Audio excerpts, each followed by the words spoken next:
You world में mafia love with bar boy का part 11 है। चलिए स्टोरी को शुरू करते हैं। तो लंच टाइम हो गया था। मिंग्याओ ने कहा कि तुम दोनों यहाँ पर ही लंच करके जाना। तो ये तो मैंने कहा नहीं किया और कुछ ये कह के वो चारों लंच में मदद करने लगे थे। मैम कोई फ़ोन कॉल आया मैम जो अपना हाथ जो फ्लोर में दबा के रखी थी, उसके हाथ गंदे थे। तो मैम ने कहा क्या आप तो मिंग्याओ नहीं है? अच्छा ठीक है, कहाँ पे? तो मैम ने कहा मेरे बैग के अंदर। ये कहने के बाद मैं मिंग्याओ वहाँ से चला गया फ़ोन लेने के लिए। न्यूज़न और लांचन फ्रेश होकर बाहर आए थे। न्यूज़न वेजिटेबल कट कर रहा था। तो लांचन ने कहा तो मिंग्याओ कहाँ पे? तो मैंने कहा वो मुझे फ़ोन आ रहा था। मैंने कहा तो वो फ़ोन लेने गए। तो लांचन ने कहा अच्छा ये कहिए वो मिंग्याओ के पास चले गए। तो मिंग्याओ के हाथ में एक नहीं 2 फ़ोन था और वो शायद और एक फ़ोन को पहचानता था क्योंकि वो फ़ोन उसने ही विंग को दिया था। तो लांचन ने कहा मिंग्याओ क्या हुआ है? तो मिंग्याओ के हाथ में ही 2 फ़ोन दिखेगा। 2 फ़ोन? मैंने 2 फ़ोन रखे। तो मिंग्याओ ने कहा ये मैम का नहीं है। ये सुनते लांचन ने कहा तो न्यूज़न का ही होगा। तो मिंग्याओ ने कहा ये न्यूज़न का नहीं है सिचन, ये विंग का है। ये सुनते ही लांचन भाई उनके होश मतलब उन्हें बहुत ज़्यादा डर लगने लगा था क्योंकि मिंग्याओ का रिएक्शन कुछ था ये कोल्ड वाला, गुस्से वाला, वो फील कर सकते थे। तो ऐसा कैसे हो सकता है? तो शायद कोई गलतफहमी हुई होगी। तो मिंग्याओ ने वॉलपेपर जो फ़ोन का वॉलपेपर था उसे ऑन करके देखा। वहाँ पे विंग मिंग्याओ साजिन की एक पिक थी। तो तभी मैंने कहा आप इतने तब उसने जो देखा वो भी उस वहाँ पर रुक गया। तो न्यूज़न जो मैम के पीछे आ रहा था गगा से बात करने के लिए, तो उसने कहा उसने भी वहीं पर बात रख दी। उसके बाद मिंग्याओ ने कहा मुझे कोई एक्सप्लेन करेगा विंग का फ़ोन यहाँ पे क्या कर रहा है? विंग कहाँ पे है? वो कैसा है? मिंग्याओ थोड़ा पैनिक करने लगा था। तो लांचन ने कहा मिंग्याओ शांत हो जाओ, विंग वो ठीक है, उसे कुछ नहीं हुआ है, तुम बैठो। तो न्यूज़न को इशारा किया तो न्यूज़न पानी लेने चला गया और मैं मिंग्याओ के सामने आके बैठ गए। कहा गुस्सा मत कीजिए, मैं आपको पूरी बात कर बताता, आप पैनिक मत कीजिए। विंग का पूरी तरह से ठीक है, उन्हें कुछ नहीं हुआ है, पक्का प्रॉमिस कुछ नहीं हुआ है। तो मिंग्याओ थोड़ी देर के लिए शांत हुआ। न्यूज़न ने पानी दिया तो वो पानी पीने लगा। तो मिंग्याओ ने कहा प्लीज़ मुझे पूरी बात जानिए, मुझे कुछ हो गया है विंग को, क्या कोई प्रॉब्लम है? तो लांचन ने वहाँ पे बैठा कहा मिंग्याओ शांत हो जाओ, उनको कोई प्रॉब्लम नहीं है, वो ठीक है। मैंने कहा मैंने तो ये बांजी गगा के कहने पर उनका फ़ोन चोरी किया था और कुछ नहीं। तो मिंग्याओ ने कहा बांजी ये बांजी कौन है? तो लांचन ने कहा मेरा भाई है। तो मिंग्याओ ने तुम्हारे भाई ने मेरे भाई का फ़ोन क्यों चोरी करवाया? क्या चल रहा है मुझे कोई बताएगा? तभी लांचन ने गहरी सांस ली और मिंग्याओ का हाथ पकड़ वहीं पर बैठ गया और कहा मेरा भाई लान बांजी द माफिया किंग है। ये सुनते ही मिंग्याओ को थोड़ा क्लिक हुआ कि विंग ने भी किस माफिया किंग के बारे में बात किया था। तो लांचन ने कहा उसने विंग को एक क्लब में देखा था। तो मिंग्याओ को समझ में आया कि हो क्या रहा है, थोड़ी उसे नॉलेज हो रही थी। तो मिंग्याओ ने कहा क्यों विंग खतरे में है? तो लांचन ने कहा नहीं विंग खतरे में नहीं है मिंग्याओ, बस विंग बांजी के पास है। तो मिंग्याओ ने कहा तो विंग का फ़ोन यहाँ पर क्या कर रहा है? तो लांचन ने गहरी सांस ली। उन्हें लगा कि नहीं अब छुपाने से क्या पैदा होगा, जो होगा देखा जाएगा। और उसने मिंग्याओ को सारी बातें बता दी कि कैसे बांजी विंग के लिए थोड़ा सा ऑब्सेस्ड है, उसे विंग कैसे चाहिए, उसने विंग को पाने के लिए क्या क्या झूठ बोले है, क्या क्या किया है, उसने सब कुछ बता दिया। मिंग्याओ ने लांचन जैसे अपना हाथ चढ़ाया और इसी वजह से तुमने मुझे ढूंढा है ना? मुझे विंग के पास जाना है इंस्टेंट, प्लीज़ मुझे विंग के पास लेके चलो। तो लांचन ने पहले मिंग्याओ की फर्स्ट लाइन को सुना। उन्हें थोड़ा शौक लगा कि क्या मिंग्याओ को अभी तक नहीं पता चला कि मैं कब से क्यों ढूंढ रहा हूँ। फिर उसने ज़्यादा रिएक्ट नहीं किया। पर लांचन का पर मिंग्याओ ने कहा प्लीज़ मुझे उनके पास जाना है। ये कहने के बाद अब कोई फ़ायदा नहीं था क्योंकि वो मिंग्याओ प्रेग्नेंट थी और उसे इतना ज़्यादा टेंशन एक साथ नहीं दिया जाता था। तो लांचन न्यूज़न और मिंग्याओ वहाँ से निकले बांजी ग्रैंड के ओर। वहाँ पे विंग था, वो रेस्ट कर रहा था क्योंकि बांजी ने कोई काम उसे नहीं दिया था। वो घर का साफ सुथरा करके वहाँ पर रेस्ट कर रहा था। विंग उनका यही रूटीन बन गया था, बांग जी के साथ ब्रेकफास्ट करना, उसके बाद वो सारी प्लेट्स को अरेंज करना, उसके बाद घर की क्लीनिंग करना और फिर रेस्ट करना। उसके बाद बांग जी के आने के बाद फिर से उसके साथ डिनर करना और उनका एवरीडे मीन्स एवरीडे होता था। उसके बाद वो जाके सो जाते थे। मतलब ऐसा ही रूटीन चल रहा था उनके साथ और बाहर दुनिया से कोई कॉन्टेक्ट नहीं कर पा रहा था। बस हाँ, बांग जी ने उसके लिए बहुत सारे मूवीज़ अरेंज कर दिए थे, गेम्स अरेंज कर दिए थे, बुक्स अरेंज कर दिए थे, पर विंग है उसमें इस सब का कहाँ लगेगा, वो भी अपने मस्त टाइम पास कर रहा था। तो बांग जी को इस बारे में पता नहीं कि वो उसके अपार्टमेंट के और सारे लोग जा रहे थे। तो लैंसिटन उसके अपार्टमेंट में पहुँचे और उन्होंने पासवर्ड डायल किया और वही ने जब पासवर्ड डायल होते सुना तो उसने कहा, बांग जी अभी लंच टाइम नहीं हुआ, क्या कोई प्रॉब्लम है? वो कह के पीछे जैसे मुड़ा, उसने 3 अनजान चेहरे को पाया, पर हाँ एक जाना पहचाना चेहरा तो इसे बहुत सुकून देता है उसके दिल को। वो जाके सीधा उसे गले लग गया और कहा, गगा आप ठीक हो, आपको कुछ नहीं हुआ, आप इस तरह ठीक हो, बेबी कैसे, आप बेबी कैसा है, आपको कोई प्रॉब्लम हो रही है, आप मुझे बताओ। क्या उसने बहुत परेशान किया? तो मैंने कहा वही सांस ले लो, मैं ठीक हूँ, काम डाउन। उसके बाद तो रोने लगा। रोने के बाद ने कहा, गगा अब ठीक हो ना? वो सारे बैठ गए थे। तब मैंने कहा हाँ हुई, मैं ठीक हूँ, मैं पूरी तरह ठीक हूँ, देखो मैं पूरे हेल्दी हूँ और मैं बेबी के फादर के साथ हूँ। तो ये सुनने के बाद ने कहा मतलब, तो लैंसिटन ने उनको बोला मैं लैंसिटन हूँ, बांग जी का बड़ा भाई। तो ये सुनने के बाद ने उन्हें ग्रीट किया। तो उसके बाद मैम और न्यूज़ ने का उनका इंट्रोड्यूस किया। तो ने अपना सर हाँ मिला और ने कहा, पर कहा उसने तो बोला था, तो लैंसिटन ने उसने तुम्हें झूठ बोला था, बस वो तुम्हें अपने पास रखना चाहता था, वही तुम उसे पैसे नहीं मिले तो ऐसे ही सही इसीलिए। तो लैंसिटन ने उसे पूरी बात बता दी। तो ने कहा वो तभी इसलिए वो कह रहा था, काका जहाँ भी है वो ठीक है, वो खुश है, उनका बेबी सेफ है, इसलिए वो बांग जी ये बात बोल पा रहा था। तो मैंने कहा मैं ठीक हूँ, तुम ठीक होना हुई, तुम कोई परेशान नहीं हो रहे। तो विंग ने पहले सोचा कि महंगा काका को बहुत सारी बातें बता दी कि बांग जी ने उसके साथ क्या क्या क्या कैसे किया, पर उसने फिर से सोचा और कहा नहीं, महंगा को अगर इतना स्ट्रेस देना सही नहीं होगा। और शायद महंगा को अगर खुद को डर मानने लगे तो इन्हें कहा मैं यहाँ पे बहुत ज़्यादा खुश हूँ, मुझे कोई प्रॉब्लम नहीं है, पता है बांग जी मुझे बच्चे की तरह ट्रीट करता है। तो मैंने कहा क्या सच में हुई? तो मैंने कहा हाँ, लैंसिटन थोड़ा सॉफ्ट है, पर हाँ क्योंकि उन्हें पता है बांग जी का गुस्सा क्या है, अगर बांग जी टेम्पर में कुछ आता है तो क्या कर सकता है। अब तो उन्हें पता है कि हाँ बांग जी प्यार तो करता है, पर उसे पता ही नहीं है कि वो प्यार करता है और उसका ईगो बीच में आ रहा है। तो उस ईगो के चक्कर में उसने उनके साथ क्या हुआ उसे बताया, उन्हें थोड़ा आइडिया है, वो कुछ ज़्यादा रिएक्ट नहीं किया क्योंकि विंग उसे छुपा रहा था। तो विंग ने कहा ये तुम्हारा फ़ोन। तो विंग ने कहा ये आपके पास आया कहाँ से, आपको कैसे पता है? एक कमी ने छोड़ने ने वो फ़ोन चला दिया, मैंने उसे इतनी गाली दी, उसके पीछे चूहे पड़ जाए, कीड़े पड़ जाए, उसे कॉकरोच बाथरूम में मिले, चिपकली की फौज मिल जाए उसे। तो मैंने कहा हाँ विंग का प्लीज़ मुझे माफ़ कर दो। ये सुनते विंग ने कहा तुम क्यों माफ़ी मांग रहे हो, मैं तो उस चोर को। तो विंग और से देखने कहा वो चोर तुम हो, सॉरी वो चोर नहीं तुम हो। तो मैंने कहा मुझे बांग जी का मैंने कहा था। तो फिर वो सब सारी चीज़ें बांग जी के साथ हो, तुम्हारे साथ कुछ ना हो, तुम तो कितने प्यारी हो। ये सुनते मैम ने कहा क्या सच में कहा? तो विंग ने हाँ सच में। तो मैंने कहा तुमने साउथ इंडियन को इस सब के बारे में बताया?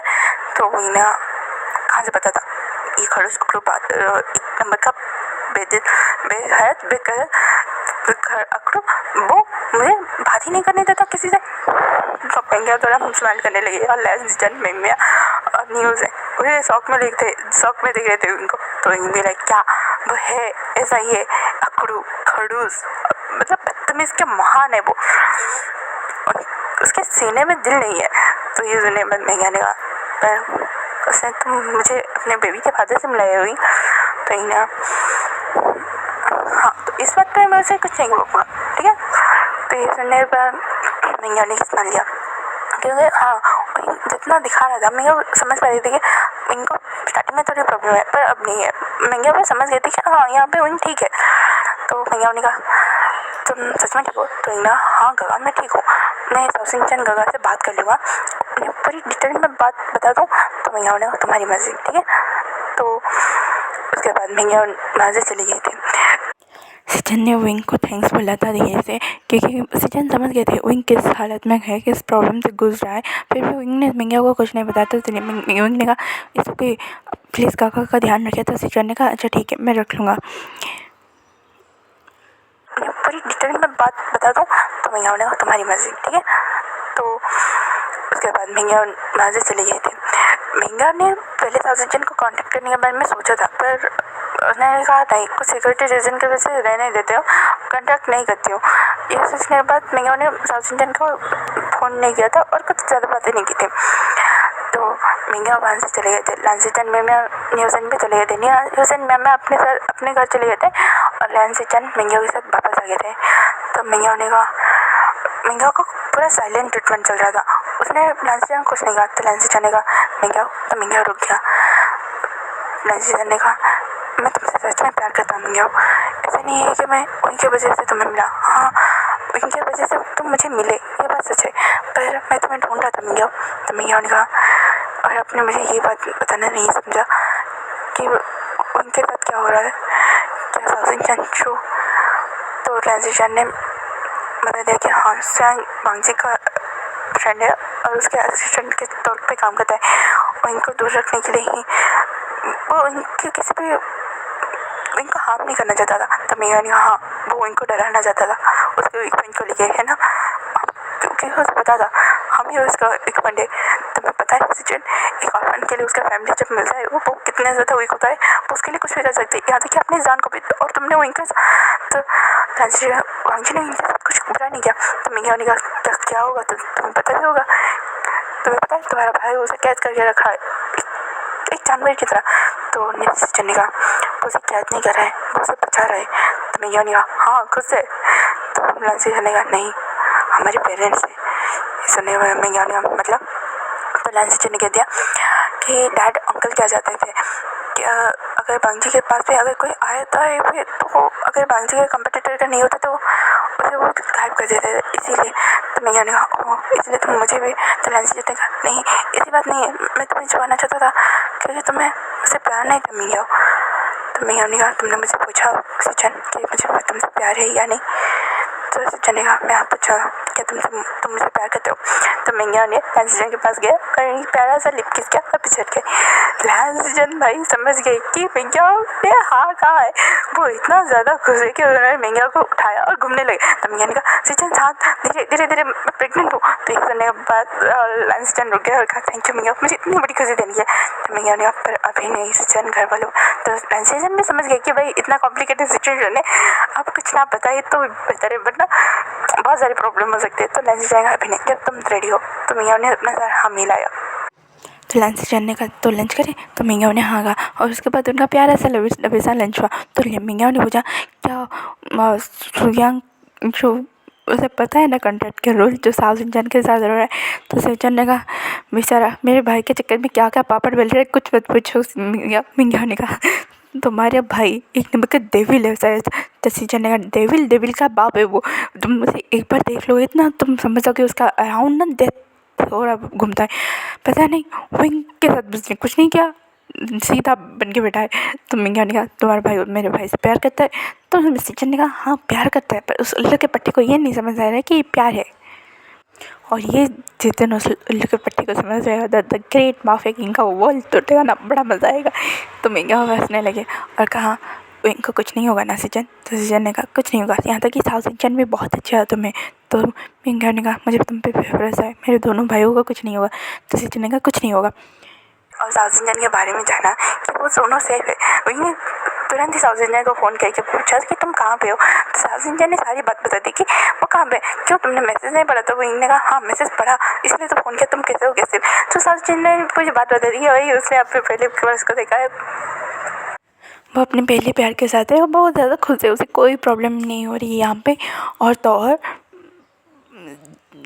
जो उसका कंडक्टर सुगर डैडी है वो उसे बहुत ज़्यादा केयरिंग एंड लविंग के साथ और उसके ऊपर एक्सपेंसिव गिफ्ट के साथ बहुत मसारी खर्च करके मुझे बहुत ज़्यादा पैम्पर करता है। ये जिंदगी इन्हें कहा गगा आप सच में ठीक हो ना। तो साउथ इंडियन का हाँ। तो इन्हें कहा पर गगा आपको पता है ना। तो साउथ इंडियन का हाँ विंग मुझे पता है, ये मेरा पहला प्यार है, पर इसमें मैं उसे नहीं बता सकता, ये कॉन्ट्रैक्ट के बाहर है। तो इन्होंने कहा गगा अगर उसके साथ कोई नहीं है तो आप बता दो ना कि आप उससे प्यार करते हो, क्या बुरा होगा। तो साउथ इंडियन ने कहा वही तुम्हें पता है मैं जब जॉब करने लगा था ना तब मुझे समझ में आ गया था कि मेरी लाइफ में कोई प्यार नाम का चीज़ आएगा ही नहीं, आएगा तो कुछ देर के लिए आएगा और फिर चला जाएगा और ये बहुत पेनफुल होगा। मैं उसे दूर से देख के ही खुश हूँ वही, अगर पास जाने की कोशिश करूँगा तो शायद जल जाऊँ एक आग की तरह।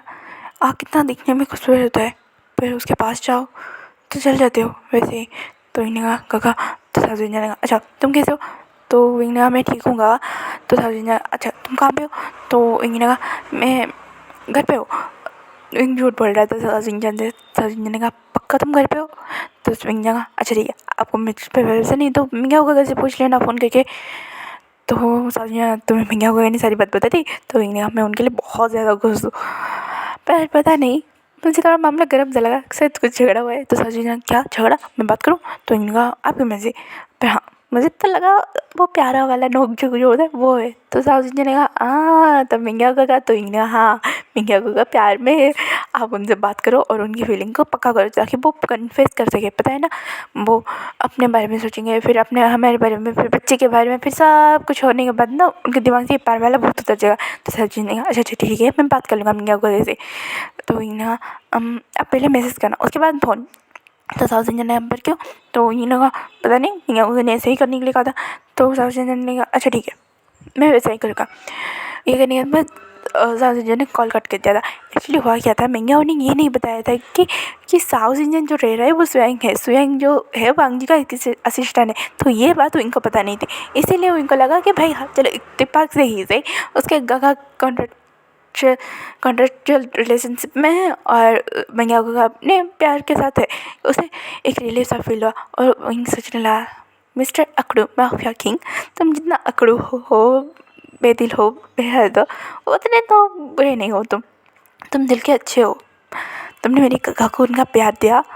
साउथ इंडियन गगा भी अपने प्यार के पास बाय मिस्टेकली पहुँचे हैं, पर हाँ तुम्हारा शुक्रिया मेरे गगा को इतने अच्छी लाइफ देने के लिए। ये सोचने के बाद इन्हें कहा क्या मैं इसके लिए कुछ प्लान करूँ, क्या वो खुश होगा। ये कि एक वहाँ से उठ गया और कुछ चीज़ों को ढूंढने लगा जैसे कैंडल फ्लावर पेटल्स होता है ना घर पे डेकोरेट करने वाले। वही तो बांजी के अपार्टमेंट में विंग जब से रहने लगा तो वहाँ पे फ्लावर्स आके उसके पास में रख देते थे। तो विंग वही फ्लावर को देखकर और उस कैंडल को देखकर कुछ सोचने लगा और कहा मिस्टर माफिया किंग तुम्हें एक प्यारा सा सरप्राइज़ मिलने वाला है, रेडी टू बी सरप्राइज्ड। ये कहने के बाद विंग ने सारी चीज़ों को अरेंज किया, उस फ्लावर प्लेटेड से बहुत सारी चीज़ें डेकोरेट किया, कैंडल्स लगाए और उसने जैसे तैसे करके बहुत अच्छे से वाइट सॉस पास्ता बना दिया। तो ना मिस्टर भाई आज ऐसे ही काम चला। उसने वाइन की बोतल ढूंढी और उसने डेकोरेशन भी किया था, उस डाइनिंग टेबल के कैंडल लाइट डिनर में चेंज कर दिया था। यहाँ पे वांगजी ऑफिस में था और वो काम कर रहा था। मिंगिया के साथ लंच करने के बाद लंच चंद ऑफिस चले गए थे और चलने के बाद उन्होंने वांगजी को सारी बात बता दी कि मिंगिया को सारी चीज़ें पता चल गई है, इसलिए मुझे मिंगिया को विंग के पास लेना है। पहले वांगजी गुस्सा हुआ पर वांगजी को जब याद आई नहीं मिंगिया का प्रेग्नेंट है तो वांगजी ने कुछ ज़्यादा रिएक्ट नहीं किया। तो वांगजी का एक आंसर था क्या उसे सब कुछ पता है। तो लंच चंद नहीं उसे साउथ इंडियन के बारे में मिंगिया ने नहीं बताया, बस उसे मिंगिया के बारे में बताया और मिंगिया ने उसे फ़ोन दी थी। ये सुनते ही वांगजी ने बहुत ज़्यादा गुस्सा किया और कहा क्या उसे फ़ोन दे दिया, तुम आपको पता है वो भागने की कोशिश किया, उस घर का पासवर्ड तो उसे भी पता है। ये सुनते ही लांसी जानेगा पर मुझे नहीं लगता वो भागेगा कोई वांगजी। तो वांगजी ने कहा गवा मैंने उसे कैद करके रखा है, क्या वो सच में वहाँ से नहीं जाएगा, आपने उसे फ़ोन दे दिया है, कुछ ना कुछ तो ऐसा करेगा ही ना जिससे वो सब वहाँ से निकल सके। ये सुनते ही मैं थोड़े टेंस हो गए कि भाई अगर ऐसा हुआ तो वांगजी का कौन सा रूप उन्हें देखने को मिलेगा पता नहीं। तो सुजैन ने कहा कि मैं सब चारों सारे गार्ड्स को अलर्ट करूँ। तो वांगजी ने कहा नहीं, अगर तुम चारों गार्ड्स को अलर्ट करोगे तो अंकल और डैड के पास खबर पहुँच जाएगी, कोई ज़रूरत नहीं मैं खुद ढूंढने जाऊँगा। ये कहेगा वो अपनी सारी चीज़ें लेके वहाँ से निकल गया। पहले सोचा कि वो उस के घर जाए और वहाँ पर चेक करे, पर उसे लगा पहले अपने घर जाके चेक करे। यहाँ पे विंग सब कुछ रेडी करने के बाद बात लेने के बाद एक सेक्सी सा आउटफिट पर मतलब वही वांगजी का पूरा लॉन्ग वाला जो ड्रेस वो शर्ट था उसे पहना था, और उसने नीचे से कुछ नहीं पहना था, वो पूरा सेक्सी लग रहा था, उसकी मिल्क की वाइट थाई दिखाई दे रही थी। मैंने कहा गुड। ये कहने के बाद उसने सारी लाइट्स बंद कर दी थी और एक प्यारा सा मोमबत्ती ले के वहाँ पे बैठ गया था कि भाई अब भांजी आएगा, कब आएगा, ये सोच के वो बैठ गया था। तभी करीब 8 बजे के अराउंड ये सारे काम हो गए थे। तो भांजी जो निकला था 6 बजे, उसे ट्रैफिक नहीं घेर लिया। उसे इतना गुस्सा आया कि क्या भाई, आज ही के दिन सबको प्रॉब्लम होना था, 2 घंटे का ट्रैफिक क्लियर होने में लग गया था। भांजी भी शौक कि इतना ट्रैफिक क्यों है। भांजी को भी लगा कि आज सारी दुनिया उसे वहीं से दूर करने वाली है, ऐसा उसे फील हो रहा था। पर यहाँ दूसरी ओर और कुछ प्लान हो रहा था। तो आज का पार्ट यहीं पे ख़त्म होता है, फिर मिलेंगे कल के पार्ट में। And ignore the background noise and disturbance. Thank you for watching and please यार कमेंट करो, लाइक करो, शेयर करो। आपके प्यारे प्यारे कमेंट पढ़ के मेरा दिन बन जाता है यार। Thanks for watching. Bye bye cuties and स्वीटीज।